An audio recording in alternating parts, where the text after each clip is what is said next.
Nagra, thank you very much for joining us. I understand this is a tough time for you to speak, so we'll keep it short. Could you tell us where exactly search and rescue operations have reached and what the challenges for you are right now?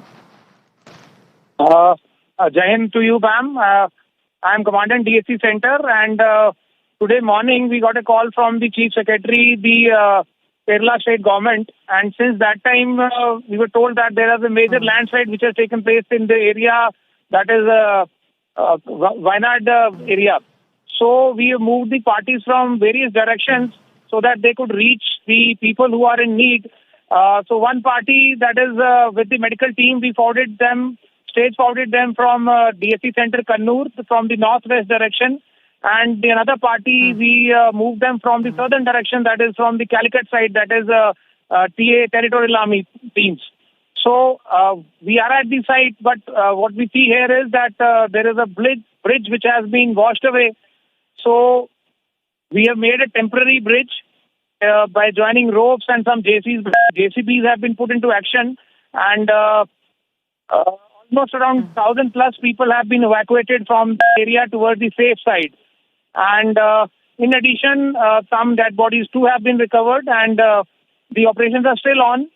The weather is harsh. However, the joint operation by the state disaster relief, NDRF, and the armed forces is going hands in hands. And presently, the challenge is what only I see is weather, then the terrain, and the bridge which has been washed away. Just to tide over that, would like to inform you that, I know you're in the middle of search and rescue operations, so I don't want to keep you, but you're telling us one of the big challenges is that infrastructure has been swept away. Infrastructure like bridges. So for you to cross over, to go to the place where people are stuck, that itself is becoming a challenge. Plus, there is the weather, which is inclement. Colonel Nagra, I'll leave it there for the moment. Thank you for your time here on Mirror Now. We'll connect with you. Getting a bridge from Delhi, ma'am, and it will be put there into service tomorrow. Okay, so that will make things easier. Thank you very much. I hope that bridge comes as soon as possible. Thank you, Colonel Nagra, for joining us. But as often has been the case, this too has all the hallmarks of being a man-made disaster. A landslide atlas of India released by ISRO had claimed that around 12.6% of India's landmass is vulnerable to landslides. Among them, around 66% are in the northwestern Himalayas, 18.8% are in the northeastern Himalayas, and around 14.7% are in the Western Ghat region, which is where today's landslides have happened, not one but three. Now, way back in 2011, a report by noted ecologist Madhav Gadgil had recommended that almost 75% of the Western Ghats be declared as ecologically sensitive zones, and all mining and quarrying operations in the region be either banned or severely restricted based on the level of sensitivity. This report was found to be controversial, with many states demanding and deeming it too restrictive.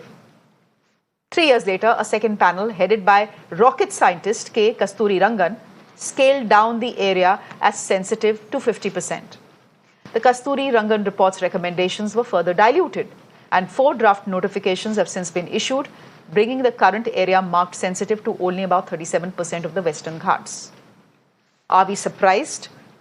Are we at all surprised that these landslides therefore happened and more than 100 people are killed? I don't think we should be, because we were forewarned. Sridhar Radhakrishnan is an environment and climate policy observer. He's joining us on the broadcast. Sridhar Radhakrishnan, we've just put the Gadgil report in front of our viewers to give them a sense and tell them that sabko pata tha that this is coming. That Wayanad, the Ghats are sensitive areas, stop cutting trees here, stop mining, yet people weren't willing to listen. Should we blame it just on the rains, or is it human activity as well which has led to the death of at least 116 people today? Thanks for calling me, and I must say, in the onset, we are in a disaster, handling and management thing. So we should obviously be thinking of that more at this point of time. But let's also use this opportunity to clearly understand where we have gone wrong, and you've rightly pointed it out.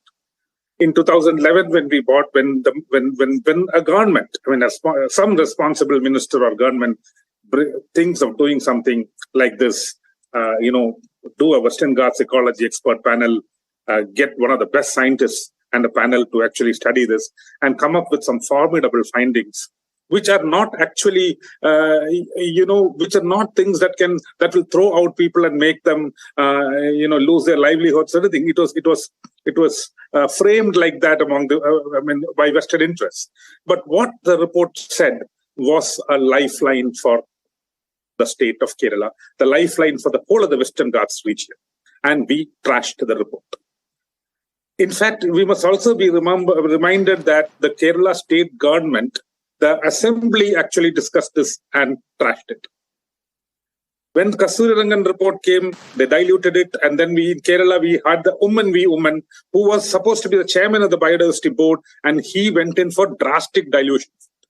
Right now, we literally don't have a conservation spot. Almost all the ecological spots or sensitive zones are also controversial areas where implementation is simply not happening. Any conservation implementation is not happening. So that's the first point. My second point is, what is happening to these places?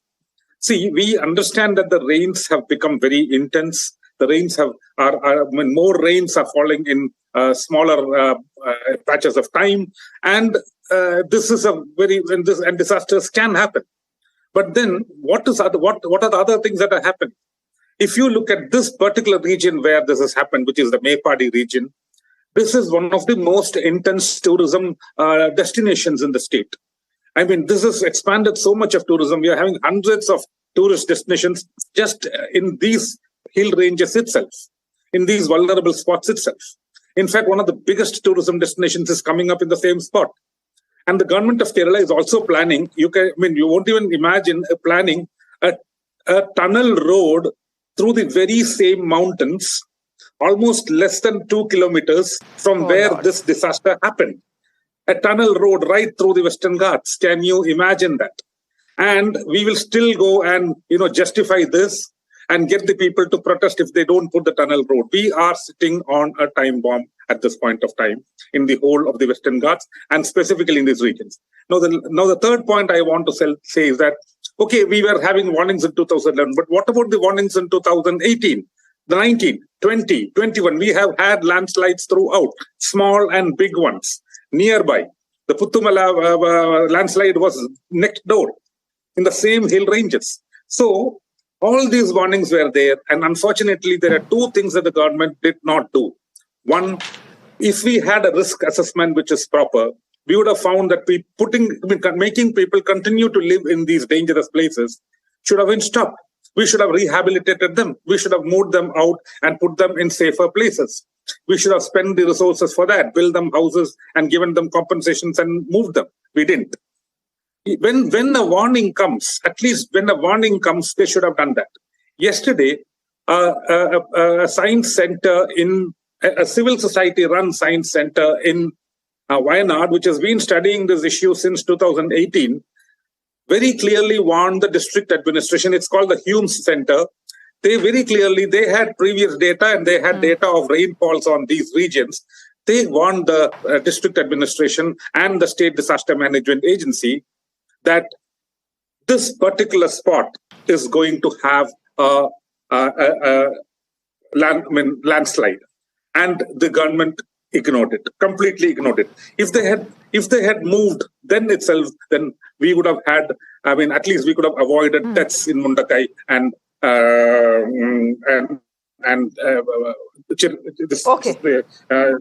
what you're telling me is shocking. Sridhar Radhakrishnan, what you're telling me is shocking. That 24 hours before these 3 landslides hit, the government had actually been warned that this is going to come, and yet the government turned a deaf ear to this warning, because of which at least 116 people are dead as we speak. Exactly. And this is on, I'm going on record. This warning was given by a science group called Hume Center in Wayanad. They have been studying this issue. Unfortunately, the government systems, I don't think anywhere in India have a proper, risk